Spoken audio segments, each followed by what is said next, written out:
معذرت چاہتے ہیں، کچھ تکنیکی خرابی کے باعث آپ کو کچھ دیر انتظار کرنا پڑا۔ باقی خبریں۔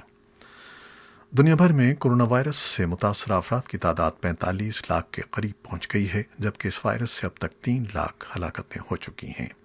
فلپائن میں ہزاروں افراد بڑے جزیرے لوزون کی پناہ گاہ میں جمع ہو چکے ہیں اور حکومت کو خدشہ ہے کہ ملک میں کرونا وائرس انتہائی شدت سے پھیل سکتا ہے۔ اس جزیرے کے شہری ٹائفون کے باعث لاک ڈاؤن سے باہر نکلنے پر مجبور ہو گئے تھے۔ یہ طوفان شدید بارشوں اور تیز ہواؤں کے ساتھ جزیرے کی طرف بڑھ رہا ہے۔ چینی شہر ووہان میں جہاں کرونا وائرس سب سے پہلے نمودار ہوا تھا، اس وائرس کے دوبارہ سر اٹھانے کے بعد محکمہ صحت کے اہلکاروں نے ہر شہری کا ٹیسٹ کرنا شروع کر دیا ہے۔ توقع ہے کہ ووہان کے تمام شہریوں کے ٹیسٹ 10 روز میں مکمل کر لیے جائیں گے۔ لاس اینجلس سے یو ایس این ایس امریکی بحریہ کے جہاز میں قائم ہسپتال روانہ ہو رہا ہے۔ یہ جہاز 27 مارچ کو لاس اینجلس کی بندرگاہ پر پہنچا تھا اور اس نے لاس اینجلس کے ہسپتالوں پر پڑنے والے اضافی بوجھ کو ختم کرنے کے لیے مدد فراہم کی۔ تاہم اس جہاز کا 60 افراد پر مشتمل طبی عملہ لاس اینجلس میں ہی موجود رہے گا اور مختلف نرسنگ سینٹرز میں خدمات انجام دے گا۔ ادھر نیو یارک میں 5 کاؤنٹیاں جمعے کے روز سے لاک ڈاؤن کی پابندیاں ختم کر رہی ہیں، تاہم ان میں نیو یارک شہر شامل نہیں ہے۔ ریاست نیو یارک کے گورنر اینڈریو کومو نے مذکورہ 5 کاؤنٹیوں کے شہریوں سے کہا ہے کہ وہ احتیاطی تدابیر پر سختی سے عمل کریں۔ روس میں بھی کرونا وائرس کے ٹیسٹ بڑھائے جا رہے ہیں۔ اس وقت دنیا میں سب سے زیادہ کرونا وائرس کیسز کے اعتبار سے روس دوسرے نمبر پر ہے، جہاں 2.5 لاکھ سے زائد افراد اس وائرس کی لپیٹ میں ہیں۔ دنیا میں سب سے زیادہ کرونا وائرس کیسز امریکہ میں ہیں، جن کی تعداد 14 لاکھ ہے۔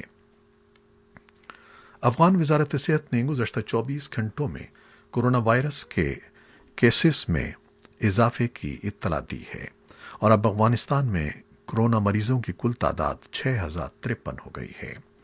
نائب وزیر صحت ڈاکٹر واحد اللہ مجروح نے صحافیوں کو بتایا کہ ملک بھر میں نئے 414 کیسز میں سے 162 کیسز کابل میں ہوئے ہیں۔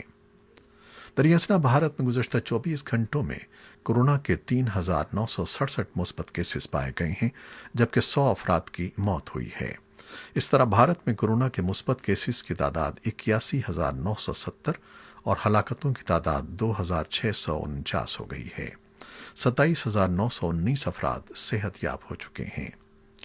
بنگلہ دیش کے شہر کاکسس بازار میں قائم روہنگیا پناہ گزینوں کے کیمپ میں ایک شخص کرونا وائرس میں مبتلا پایا گیا ہے۔ اس کے علاوہ ایک مقامی شہری کا کرونا ٹیسٹ بھی مثبت آیا ہے۔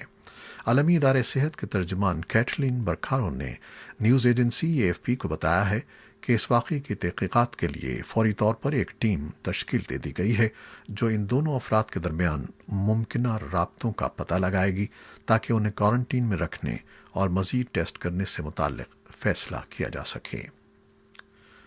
کراچی میں چند روز قبل ناظم آباد کے علاقے میں پرانی کار سے 2 بچوں کی لاشوں کی برآمدگی کا معاملہ اب بھی حل طلب ہے۔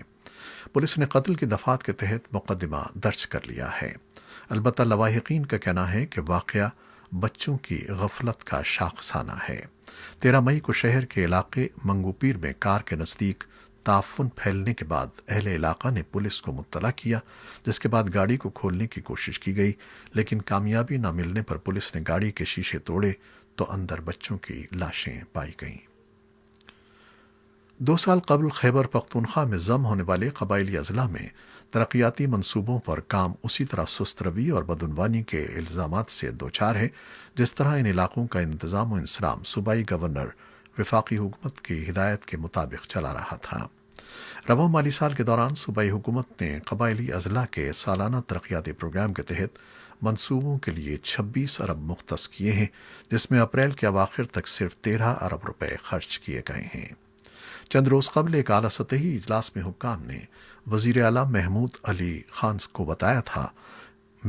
کو بتایا تھا کہ رواں سال ترقیاتی منصوبوں کے لیے مختص کردہ 88% رقوم استعمال کی گئی ہیں، مگر قبائلی صحافی شمس محمد نے سرکاری دستاویزات کے مطابق کہا کہ صرف 50% رقم خرچ کی گئی ہے۔